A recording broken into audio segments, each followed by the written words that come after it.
50 సంవత్సరాలుగా హీరోగా ప్రపంచంలో ఎవడు లేడు. 50 సంవత్సరాలు హీరోగా మధ్యలో క్యారెక్టర్ ఆర్టిస్టుగా దారి మరణమో అలా జరిగిందేమో కానీ వాళ్ళ క్యారియర్లో 50 సంవత్సరాలు హీరోగా నాకు నిలబడడానికి శక్తినిచ్చిన మా తెలుగు జాతికి నా కృతజ్ఞతలు తెలియజేసుకుంటున్నాను. పద్మభూషణ్ చాలామంది అన్నారు చాలా ఆలస్యంగా ఇచ్చారు మీకు అని. నేనన్నా కాదు సరైన సమయంలోనే ఇచ్చారు. అంత దైవలిఖితం. ఏది జరిగినా నా జీవితాలు అన్నీ కూడా సంఘటనలు కూడా అలాగే జరిగినాయి. నేను అటు cancer hospital Basavataraka Indo American cancer hospital research institute chairman అయితేనేమి, లేకపోతే ఇటు ఒక శ్రీరామరాజ్యంలో రాముడిగా వేషం వేయడం ఏంటి, అలా ప్రతిదీ నా జీవితంలో ఎంతో సారూప్యం. నా నిజ జీవితంలో సంఘటనలకి నేను సినిమాలు చేసిన పాత్రలకి ఎంతో సారూప్యం అలా కలిసి వచ్చింది నాకు. నేనన్నా లేదు ఇదే సరైన సమయం. ఎందుకంటే నాన్నగారిదేమో 100వ జయంతి జరుపుకున్నాం, ఆ తర్వాత నాకు వచ్చింది. ఆ తర్వాత నేను 3వ ఎమ్మెల్యేగా ఎన్నికయ్యాను, ఆ తర్వాత నాకు వచ్చింది. ఆ తర్వాత Basavataraka Indo American cancer hospital research ఇన్స్టిట్యూట్కి చైర్మన్గా 15వ సంవత్సరంలో అడుగుపెట్టాను మొన్న మార్చి నెలలో.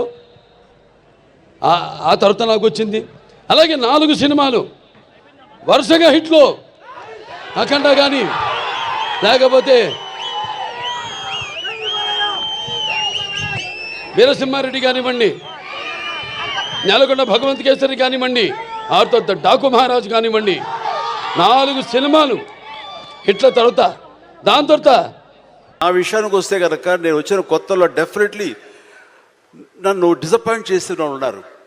నేను హీరోగా ఎదుగుతున్న సమయంలో, హీరోగా 4-5 సినిమాలు చేస్తున్న సమయంలో కొంతమంది ప్రొడ్యూసర్స్ నన్ను ఒక తక్కువ స్థాయి రౌడీ వేషాల కోసం అడిగారు. కొత్తలుడు అని, కొత్తపేట రౌడీ అని, అలా మోసగాడని ఇట్లాగా అడుగుతుంటే పెద్ద హీరో, నేను ఒక పక్క నుంచి మంచి హీరో వేషాలు వేస్తున్నాను.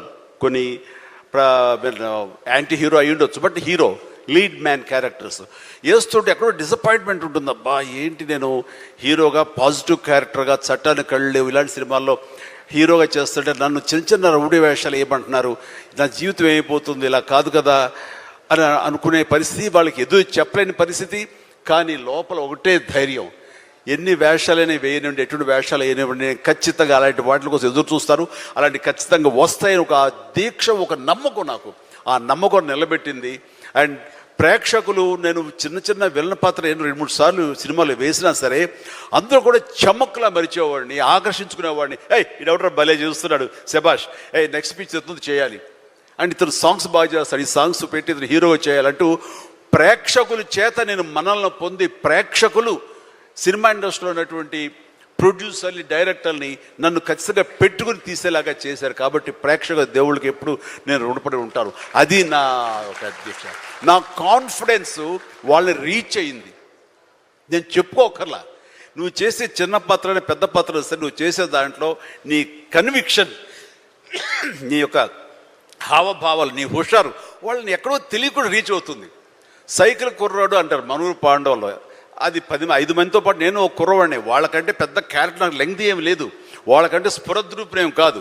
కాకపోతే ఆ ఉన్న కొంచెంలో చముక్కలా మెరిసరికి ఎవడరా భలే ఉన్నాడు, వీడికి లైఫ్ ఉంది రోయ్ అలాగే అనిపించుకోనంటే, అది నన్ను నేను ప్రొజెక్ట్ చేసుకోవడం, నన్ను నేను ఆవిష్కరించుకోవడం, నన్ను నేను బెస్ట్ అనిపించుకోవడం ఉంది. నిరంతరం అదే థాట్తో ఉండి, ఆ నమ్మకంతో ఉంటే ఖచ్చితంగా ఇలాంటి డీల్ ఎన్నొచ్చో సరే ధీటుగా ఢీ కొట్టగలం. ఇది నేను చెప్తాను. నాకు ఆ మధ్య చెప్పారు మిమ్మల్ని సన్మానిస్తున్నామని. నాకు వద్దులేండి, ఏమిటండి అన్న. You are not a legend, నిన్ను లెజెండ్ కాదు, నిన్ను ఒక సెలబ్రిటీగా సన్మానం చేయాలనుకుంటున్నామని అన్నారు. నేను సభాముఖంగా అందరినీ అడగదలుచుకున్నది, లెజెండ్ అని ఏమిటి, దానికి ఒక పుస్తకం వేయండి దయచేసి. లెజెండ్ అంటే ఏమిటి, సెలబ్రిటీ అంటే ఏమిటి అని ఒక పుస్తకాన్ని రాసి మీరు అచ్చువేసి, సెలబ్రిటీ అంటే ఈ విధంగా గౌరవించాలి, లెజెండ్ అంటే ఈ క్వాలిటీస్ ఉండాలి అని చెప్పండి. నేను అనుకున్నాను, సినిమా ఇండస్ట్రీలో బ్రతుకున్న వాళ్ళు రాజ్యసభకు మొట్టమొదటిసారి వెళ్ళడం లెజెండరీ లిస్టులో లేదా? భారతదేశ ప్రభుత్వం ఈ మధ్య అనౌన్స్ చేసింది గౌరవం, ఇంకా తీసుకోలే, అది లెజెండరీ కాదా? 25% కులమతాలకు అతీతంగా ఫ్రీ ఎడ్యుకేషన్ ఇస్తున్నాను, అది లెజెండరీ కాదా? 510 చిత్రాల్లో విభిన్న పాత్రలు పోషించాను, అది లెజెండరీ కాదా? 47 చిత్రాలు తీశాను, అది లెజెండరీ కాదా? My dear friends, my dear producers, భగవంతుడు ఉన్నాడు, మళ్ళీ 100వ సంవత్సరం చూస్తామో లేదు.